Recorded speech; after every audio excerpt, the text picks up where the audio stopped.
Бул окуучулар Валентина Терешкова атындагы мектеп-интернатында 6-класста окуйт. Мектептен сырткары өтүлгөн ийримдерге катышып, манас айтууну өздөштүрүшкөн.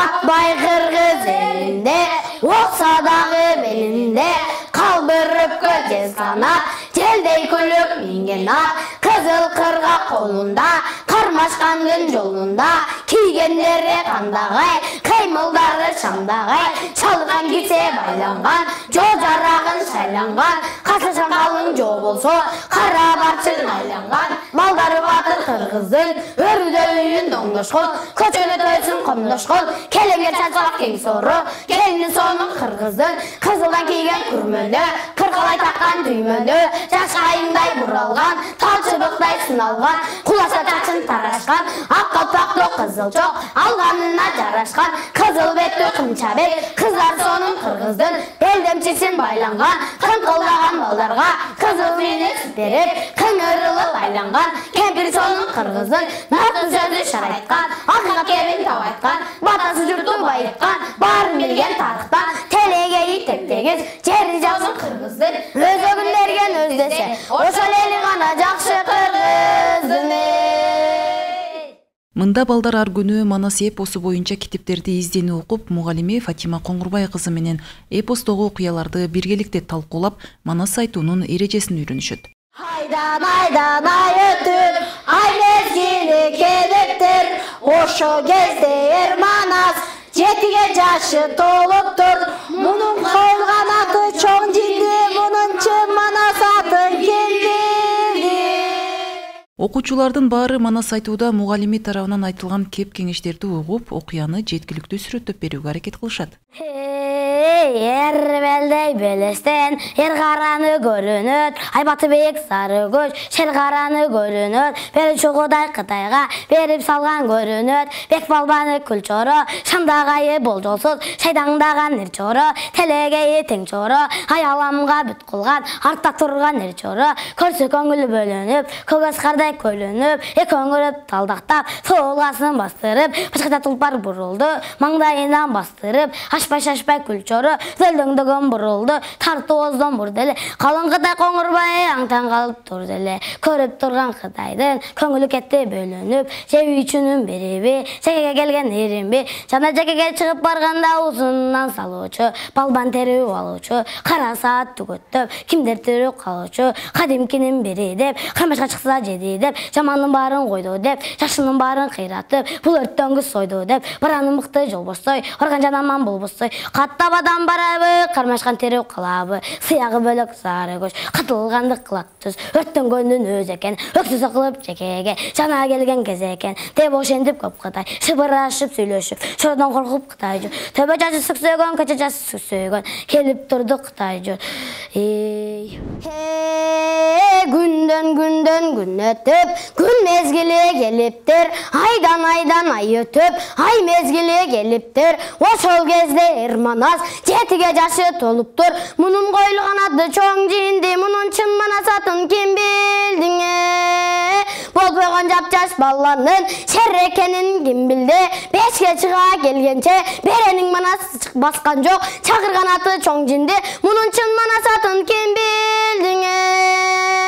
8ге жашы толгондо күйүп турган чок болду, күлдү кыргыз ичинде, мындай тентек жок болду, кар келип кармаса, чыңырып балдар чыркырай, катуулукка чыдабай, көзүнүн жашы буркурай, 40 баланы 40 үйдөн манас жыйнап алыптыр, чоң Алтайдын талага чогултуп оюн салыптыр, кара Кытай Банжудан 80 бала барыптыр, сес көрсөтүп 40-ына сес теңдешип калыптыр, 80-нин ичинен бош калмактын чоң улу манастын жолун тородуң.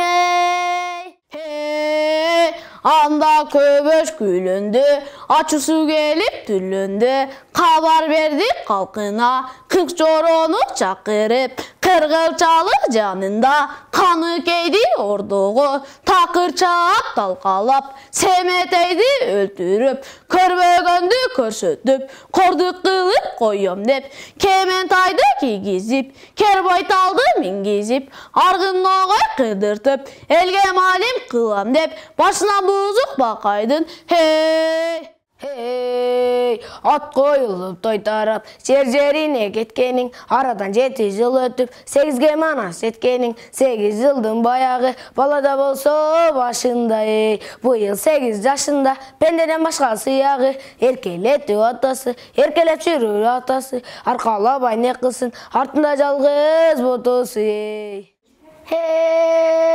Taytorunu жетелеп, қабысынан қалқылдап, жабдығында барысын, жай-жайына шарқылдап, көргендіктен көні бөлініп, сөйлөктү да сөйлөктү, ерманастай көрініп, қара жақ қабылан, қапталында жамынып, қара киген жесірді, қайта қолды алыптыр, шолоқча арасында, жамда салып жамынып, ада қалбай алыптыр, екі беттің отының, бір пайпақтың түк шығып, озынан түттім бұрқырап, бұқарға киріп барғанда, бұқардағы 8 қан қақжамынып түркіріп, екі қолы борында саламайтты чұрқырап. Кандай гана эпизод болбосун, ар бир окуянын маңызы анын образы менен шайкеш келгенде көркүнө чыгат. Манас айтууда эпостогу каармандардын мүнөзүн, жүрүм-турумун өзгөчө чеберчилик менен сүрөттөөнү жаш манасчыларда жакшы өздөштүргөн. 3 окуянын тең өзүнчө бир маанилери бар. Аны түшүнсөң, ичине кирип окуйсуң, эгер түшүнө албасаң, аны мындай жаттап жана элестетиш кыйын болот. Ошон үчүн түшүнүп, ар бир сөзүнө маани берип окуш керек. Жана бир сөзүнөн эгер адаша турган болчосо, калган бардыгын окшоштуруп айта албайт. Мен ошол үчүн ошол ар бир сөзүнө маани берип айтам. Жаш манасчыга күч берип, аларга манас айтууну үйрөтүү да эбегейсиз зор иш. Анткени ар бир баланын кулк мүнөзүнө, аракетине жараша мамиле жасап, манас айтууга шык берип, улуу эпостогу окуялардын маани маңызын түшүндүрүүдө көптөгөн эмгек талап кылынат. Ошо манас эпосу боюнча ийримдин жетекчисимин. Мен азыркы учурда манас эпосу боюнча даярдап жаткан манас ийримде 20-га жакын окуучум бар. Алар азыр асты окууну мектепти бүтүрүп кетишти. Анан бул окуучулардын арасында азыр көптөгөн кароо сынактарга катышып, ийгиликтерге жетишип келе жатабыз. Биздин астыда болгон максатыбыз баягы ата-эне дагы баланын ар тараптуу өнүгүүсүнө салым кошуп келет. Ошо ата-энелер дагы ошо манас эпосун жайылтууга аябай жакындан жардам берип, ынтызар болуп келүүдө. Анан бул окуучуларды астыда койгон максатыбыз чоң. Астыда мына 4-декабрга карата шаардык жаштар комитети мэрия тарабынан учурулган кароо сынактарга жана республикалык кароо сынактарга катышууга даярданып жатабыз. Келечекте залкар манасчылардын катарын толуктасам деген окуучулар манас айтууга кантип кызыгып калгандыгын төмөндөгүчө айтып беришти. Кино театрларга барганда ошол Каныкей менен Чыйырдын төркүнүнө качканда киносун көрдүк эле, кызыктуу болду. Ошондон баштап ошол манаска кызыга баштадым. Көбөш күлөнү, анда көбөш күлөндү, ачуусу келип түрлөндү, мындай калкына кабар берип, мындай жинденген жерлери, ошолор жакты да. Каныкейдин тайторун чапкан мага чын айтканда манастын атынан болгон, манаска болгон сүйүүсүн, мээримин билдиргенин, атайын манасын өлгөндөн кийин тайторго эч ким чыкпай калбасын деп өзү чыгайын деген. Мен досторуман көрүп манаска кызыга баштадым. Манас китебин окуп чыктым. Азыр 2 окуяны жатка билем. Бул окуучулар манас эпосундагы Саякбай Каралаевдин вариантында айтылган эпизоддордон үзүндүлөрдү жатташкан. Курч окуяны камтыган өзөктүү жерлерин өз чармачылыгы менен кооздоп, сүрөттөп, таасирдүү кылып айтууга аракет кылышат.